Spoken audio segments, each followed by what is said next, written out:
ಯಾಕೆ ಹಂಗೆ ಹೇಳ್ತಾ ಇದ್ದಾರೆ ಅಂದ್ರೆ ಮಾಡ್ತಾರೆ. ಏನಪ್ಪ ಏನಿದು?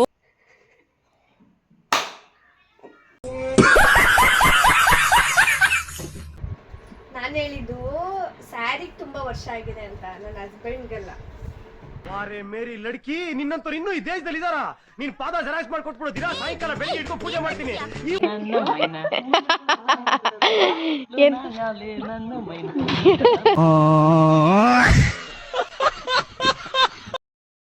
Hello everyone, welcome back to my vlog.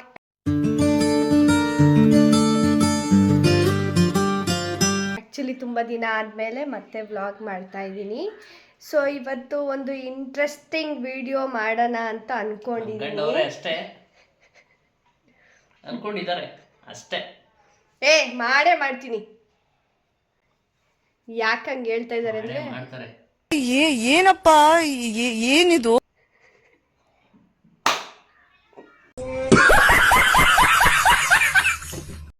ಅಷ್ಟೇ. ಏನು ಮಾಡ್ತಿದ್ಯಪ್ಪ? ನಾನು ಜ್ಯೂಸ್ ಮಾಡ್ಕೊಡ್ತಿದ್ಯಾ ಅಮ್ಮಂಗೆ? ಜ್ಯೂಸ್ ಮಾಡ್ಕೊಡ್ತೀನಿ. ಎಲ್ಲ ಟೀ ಬಿಸ್ಕೆಟ್. ನನ್ನ ಮಾತ್ರ ಇಲ್ಲ. ನಾನು ಮಾತ್ರ ಇಲ್ಲ. ಅಮ್ಮನೂ ಇಲ್ಲ. ಅಮ್ಮನೂ ಇಲ್ಲ. ಬರೀ ನೀರು ಕುಡಿತಾರೆ ಅಮ್ಮ. ಕುಡಿಬೇಡ ಅಲ್ವಾ ನಾವು? ಆಮೇಲೆ ತಿಂತೀನಿ ಅಲ್ವಪ್ಪ. ಟೀ ಕಾಫಿ ಎಲ್ಲ ಮುಗಿಸ್ಕೊಂಡು ಫ್ರೆಶ್ ಅಪ್ ಆಗಿ ಕೂತಿದ್ದೆ. ಅಷ್ಟರಲ್ಲಿ ನನ್ನ ತಮ್ಮನೂ ಬಂದ. ಸೊ ಅವನ ಜೊತೆ ಸ್ವಲ್ಪ ಹೊತ್ತು ಮಾತಾಡಿಕೊಂಡು ಟೈಮ್ ಸ್ಪೆಂಡ್ ಮಾಡಿದ್ವಿ. ನಂತರ ಹೋಟೆಲ್ ರಜಾ ಇದೆ ಅಂತ ಗೊತ್ತಾಯಿತು. ಸೊ ಅಮ್ಮಂಗೆ ಮೇಕಪ್ ಇವತ್ತು ಮಾಡೇ ಬಿಡೋಣ ಅಂತ ಹೇಳಿ ನಾನು ವೀಡಿಯೋಸ್ನ ಶೂಟ್ ಮಾಡೋಕ್ಕೆ ಸ್ಟಾರ್ಟ್ ಮಾಡಿಕೊಂಡೆ. ಮನೇಲೆಲ್ಲರೂ ಇದ್ದಿದ್ದರಿಂದ ನೋಡ್ತಿದ್ದಾರೆ ಅಂತ ಗೊತ್ತಾದ್ಮೇಲೆ ಟೇಕ್ ಮೇಲೆ ಟೇಕ್ ತೊಗೊಂಡು ವೀಡಿಯೋ ಶೂಟ್ನ ಮಾಡಿ ಕಂಪ್ಲೀಟ್ ಮಾಡಿದೆ. ಎನಿವೇಸ್ ತುಂಬ ದಿನದಿಂದ ಅಂದ್ಕೊಳ್ತಿದ್ದೆ ನಮ್ಮ ಅತ್ತೆಗೆ ಮೇಕಪ್ ಮಾಡಬೇಕು ಅಂತ, ಟೈಮ್ ಬಂದೇ ಇರಲಿಲ್ಲ. ಸೊ ಇವತ್ತು ಫೈನಲಿ ಮಾಡೋಕ್ಕೆಲ್ಲ ರೆಡಿ ಮಾಡಿಕೊಂಡೆ. ಸ್ಯಾರಿನೂ ಕೂಡ ಐರನ್ ಮಾಡಿ ಇಟ್ಕೊಂಡೆ. 39 ವರ್ಷದ ಹಳೆ ಸೀರೆ ಅಂದರೆ ಫುಲ್ಲು ಗೋಲ್ಡ್ ಜರಿ ಥರನೇ ಇದೆ.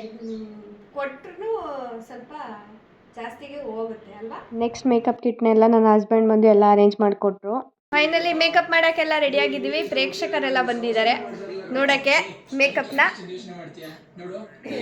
Just miss ಆಲ್ಚೆಲ್ಲಾಗುತ್ತೆ. ಏನು ಗತಿ ಕಾಣಿಸ್ತಾ ಇದ್ದೀನಿ.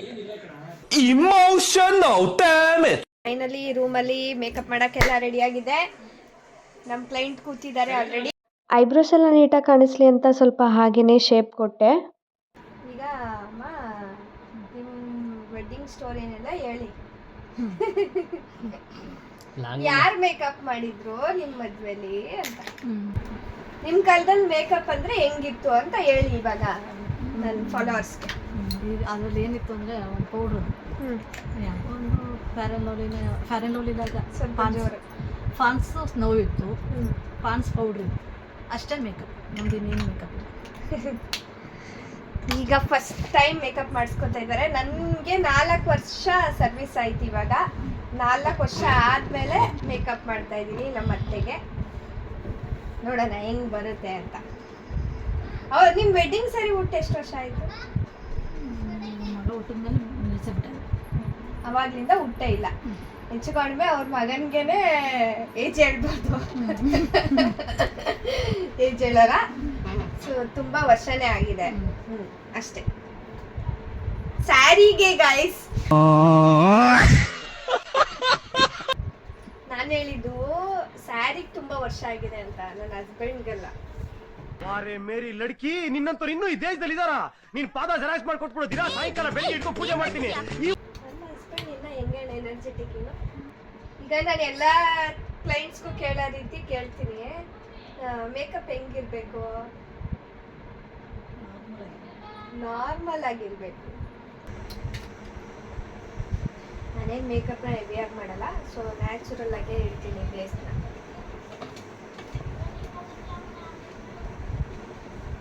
ಆವಾಗಿನ ಕಾಲದಲ್ಲಿ ಮೇಕಪ್ ಅಂದರೆ ಬರೀ Pond's powder, fair and lovely ಅಷ್ಟೇ. ಪಾಂಡ್ಸ್ ಕ್ರೀಮ್ ಅಂತೆ. ಅದಕ್ಕೆ ಅವಾಗೆಲ್ಲ ಬೇಗ ಬೇಗ ರೆಡಿ ಆಗ್ತಿದ್ರು. ಇವಾಗಿನ ಕಾಲದ ಹುಡುಗಿ ಬ್ರೈಡ್ಸ್ ಎಲ್ಲ ರೆಡಿ ಆಗ್ಬೇಕಂದ್ರೆ 2 to 3 hours ಬೇಕು. ನಾವು ಮಾಡಿದ್ವಿ. ಅವಾಗೆಲ್ಲ ನಮ್ಮ ಅತ್ತೆನೇ ಬೇರೆಯವ್ರಿಗೆಲ್ಲ ಮೇಕಪ್ ಮಾಡ್ತಿದ್ರಂತೆ ಫ್ರೆಂಡ್ಸ್. ನಮ್ಗೆ ನಮ್ಮ ಅತ್ತೆ ಇವ್ರ ಅತ್ತೆ ಮಾಡಿದ್ರಂತೆ ಮೇಕಪ್. ಸೊ ಇವಾಗ ಸೊಸೆ ಮಾಡ್ತಾ ಇರೋದು. ಸೊಸೆ ಮಾಡ್ತೀವಿ, ಸೊಸೆ ಅತ್ತೆ ಸೋದರತ್ತೆ ಮಾಡಿದ್ದೀನಿ, ಸೋದ್ರತ್ತೆ. ಈಗ ಸೊಸೆ ಮಾಡಿಸ್ಕೊತೀವಿ ಸದ್ಯಕ್ಕೆ. ಸೊಸೆಗಳು ಮೇಕಪ್ ಮಾಡಿಸ್ಕೊತಾ ಇದ್ದಾರೆ. ಇದು ಆಕ್ಚುಲಿ ಚೆನ್ನಾಗಿರೋದು. ಏನು ಹೇಳಿದ್ ನೀವು? ಕೆನ್ನೆಗೆ ರೋಸ್ ಏನದು ಅದನ್ನ ಟಚ್ ಅಪ್ ಮಾಡೋದು. ರೋಸ್ ಅಂದ್ರೆ ಬ್ಲಶ್ ನೇ ಹೇಳ್ತಾ ಇರೋದು ಅವರು. ಟಚ್ ಅಪ್ ಮಾಡೋದು ಅದೇ ಮೇಕಪ್. ಅವಾಗ ತುಟಿಗೆ ಯಾವ್ದಾದ್ರು ಲಿಫ್ಟಿಗೆ ಹಚ್ಬಿಡೋದು, ಅದನ್ನೇ ಮೇಕಪ್. ಅಷ್ಟೇ ಮೇಕಪ್. ಅವಾಗ ಒಂದ್ ಸ್ವಲ್ಪ ಬ್ಲಶ್ ಹಾಕ್ಬಿಟ್ಟು ಒಂದ್ ಸ್ವಲ್ಪ ಲಿಪ್ಸ್ಟಿಕ್ ಹಾಕ್ಬಿಟ್ರೆ ಅದೇ ಮೇಕಪ್. ಅವಾಗ ಐ ಮೇಕಪ್ ಎಲ್ಲ ಏನು ಬೋಲ್ಡ್ ಆಗಿ ಮಾಡಲ್ಲ, ಸ್ವಲ್ಪ ನಿಗೂಢಾಗೆ ಮಾಡ್ತೀವಿ. ನೆಕ್ಸ್ಟ್ ಹಾಗೆ ಅವ್ರ ಜೊತೆ ಮಾತಾಡಿಕೊಂಡು ಸ್ಟೋರಿನೆಲ್ಲ ಕೇಳಿಕೊಂಡು ಮೇಕಪ್ನ ಬೇಗನೆ ಮುಗಿಸ್ಬಿಟ್ಟೆ. ಸೊ ಫೈನಲಿ ಮೇಕಪ್ ಕಂಪ್ಲೀಟ್ ಆಗಿದೆ. ನೆಕ್ಸ್ಟ್ ಹೇರ್ ಸ್ಟೈಲ್ಗೆ ಹೋಗೋಣ. ಕ್ಲೀನಿಂಗ್ ಕೆಲಸ ನನ್ನ ಹಸ್ಬೆಂಡ್ದು. ಸೊ ಕ್ಲೀನ್ ಮಾಡ್ತಾ ಇದ್ದಾರೆ. ಸ್ಯಾರಿ ಡ್ರೇಪಿಂಗ್ ಒಂದು ಮಾಡಿಲ್ಲ, ಸ್ಯಾರಿ ಇಲ್ಲೇ ಇದೆ. ಹೇರ್ ಸ್ಟೈಲ್ ಎಲ್ಲ ಆಗಿದೆ. ಇವಾಗ ಫೈನಲ್ ಆಗಿ ಸ್ಯಾರಿ ಡ್ರೇಪಿಂಗ್ ಮಾಡಿಬಿಟ್ರೆ ಮದುವೆ ಹುಡುಗಿ ರೆಡಿ. ಫೈನಲಿ ಅಮ್ಮ ರೆಡಿ ಆಗಿದ್ರು. ಸೊ ಅಪ್ಪಾಜಿಗೆಲ್ಲ ತೋರಿಸ್ಕೊಂಡು ಎಲ್ಲ ಮಾತಾಡ್ತಾ ನಿಂತಿದ್ವಿ. ಜ್ಯುವೆಲ್ರೀಸ್ ಒಂದು ಹಾಕೋದೊಂದು ಪೆಂಡಿಂಗ್ ಇತ್ತು. ಅಷ್ಟರಲ್ಲಿ ನನ್ನ ಮಗನೂ ಬಂದ. ಅವ್ನ ರಿಯಾಕ್ಷನ್ ಹೇಗಿದೆ ಅಂತ ನೀವೇ ನೋಡಿ. ಯಾರೋ ಸ್ಪೆಷಲ್ ಗೆಸ್ಟ್. ಎಷ್ಟು 1 2 3 ಹೆಂಗ್ ಕಾಣಿಸ್ತವ್ರೆ ರಿಯಾಕ್ಷನ್ ವಿಡಿಯೋ ಕ್ಯಾಪ್ಚರ್ ಮಾಡೋಕ್ಕೆ ಅಂತ ನಮ್ಮ ಅತ್ತೆ ಅವರ ಅಮ್ಮನ ಮನೆಗೆ ಹೋಗ್ತಾ ಇದ್ವಿ. ನೋಡೋಣ ಹೇಗಿರುತ್ತೆ ಅಂತ. ಅವಂಗಿನ್ನೂ ಗೊತ್ತಿಲ್ಲ ಬರ್ತಾ ಇದ್ದಾರೆ ನೋಡೋಕ್ಕೆ ಅಂತ. ಹೆಂಗ್ ಕಾಣಿಸ್ತವ್ರೆ ಇರಲ್ವಲ್ಲ ಅದಕ್ಕೆ.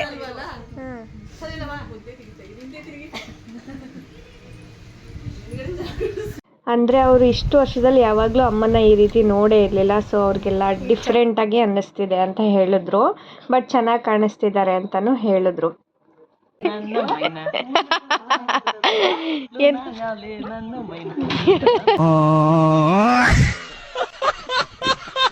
ಫೈನಲಿ ಇಲ್ಲೆಲ್ಲ ಮಾತಾಡಿಸ್ಕೊಂಡು ಮತ್ತೆ ನಾವು ನಮ್ಮ ಮನೆಗೆ ಹೊರಟ್ವಿ. ಅವರು ಅಮ್ಮನ ಬೈಕಲ್ಲಿ ಕರ್ಕೊಂಡು ಹೋದ್ರು, ಯಾಕಂದರೆ ಸ್ವಲ್ಪ ನಾಚ್ಕೊತಿದ್ರು ಅಂತ.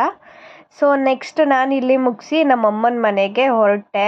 ಸ್ವಲ್ಪ ಹೊತ್ತು ಟೈಮ್ ಸ್ಪೆಂಡ್ ಮಾಡ್ಕೊಂಡು ಬರೋಣ ಅಂತ. ನಾನು ಹೋದ ತಕ್ಷಣ ನನ್ನ ತಮ್ಮ ಗೋಬಿ ತೊಗೊಂಡು ಬಂದ. ಸೊ ಅದನ್ನು ತಿಂದಮೇಲೆ ಯಾಕೋ ಪಪ್ಸ್ ತಿನ್ನಬೇಕು ಅನಿಸ್ತಿತ್ತು. ಸೊ ಕೊಡಿಸು ಅಂತ ಹೇಳ್ಬಿಟ್ಟು ಅವನನ್ನು ಗೋಳಾಕೊಂಡೆ. ಸೊ ಅವನು ನನ್ನನ್ನು ಕೆಳಗಡೆ ಕರ್ಕೊಂಡು ಹೋದ ಪಪ್ಸ್ ಕೊಡ್ಸೋಕ್ಕೆ ಅಂತ. ಹಾಗೆ ನಾನು ನನ್ನ ಮಗ ಎಲ್ಲ ಸ್ವಲ್ಪ ಅವನಿಗೆ ಟ್ಯಾಕ್ಸ್ ಹಾಕಿ ತಿಂಡಿ ಎಲ್ಲ ತಗ್ಸ್ಕೊಂಡು ಬಂದು ತಿಂತಾ ಕೂತಿದ್ವಿ. ಸ್ವಲ್ಪ ಹೊತ್ತು ಮಮ್ಮಿ ಮನೇಲಿ ಟೈಮ್ ಸ್ಪೆಂಡ್ ಮಾಡಿಕೊಂಡು ಇವತ್ತು ಮ್ಯಾಚ್ ಇರೋದ್ರಿಂದ ಮತ್ತೆ ಬೇಗ ನಾವು ನಮ್ಮ ಮನೆಗೆ ಹೊರಟ್ಬಿಟ್ವಿ. ಸ್ವಲ್ಪ ಹೊತ್ತು ಇಲ್ಲಿ ಇದ್ಬಿಟ್ಟು ಮೊದಲೇ ಅಡುಗೆಲ್ಲ ಮಾಡಿ ಇಟ್ಬಿಟ್ಟಿದ್ದೆ, ಯಾಕಂದರೆ ಇವತ್ತು ಮ್ಯಾಚ್ ಇದ್ದಿದ್ದರಿಂದ. ಸೊ ಹೋದ ತಕ್ಷಣ ಬೆಡ್ಡೆಲ್ಲ ಹಾಕ್ಕೊಂಡು ಎಲ್ಲರೂ ಮಲ್ಕೊಂಡು ಆರಾಮಾಗಿ ಮ್ಯಾಚ್ ನೋಡಿಕೊಂಡು ಟೈಮ್ ಪಾಸ್ ಮಾಡ್ತಾಯಿದ್ವಿ. ಅಷ್ಟರಲ್ಲಿ ಪಾಪು ಊಟ ಬೇಕು ಅಂತ ಅಂದ. ಸೊ ಅವನಿಗೂ ಹಾಗೆ ಊಟ ಮಾಡಿಸ್ಕೊಟ್ಬಿಟ್ಟು ಅವನಿಗೆ ನಿದ್ದೆ ಬಂದಿದ್ದರಿಂದ ಹಾಗೆ ಮಲಗಿಸ್ಬಿಟ್ವಿ ಬೇಗನೆ. ನೆಕ್ಸ್ಟ್ ನಾನಂತೂ ಟಿ ವಿ ಮುಂದೆನೇ ಕೂತಿದ್ದೆ, ಎಷ್ಟೊತ್ತಿಗೆ ವಿನ್ ಆಗ್ತಾರೆ ಅಂತ ವೆಯ್ಟ್ ಮಾಡಿಕೊಂಡು. ಆ ವಿನ್ನಿಂಗ್ ಮೂಮೆಂಟ್ ನೋಡೋಕ್ಕಂತೂ ಫುಲ್ ಖುಷಿ ಆಗುತ್ತೆ ಎಲ್ಲ RCB ಫ್ಯಾನ್ಸ್ಗೆ. ಫೈನಲಿ ಕಪ್ ಗೆದ್ದಾಯ್ತು ಫ್ರೆಂಡ್ಸ್.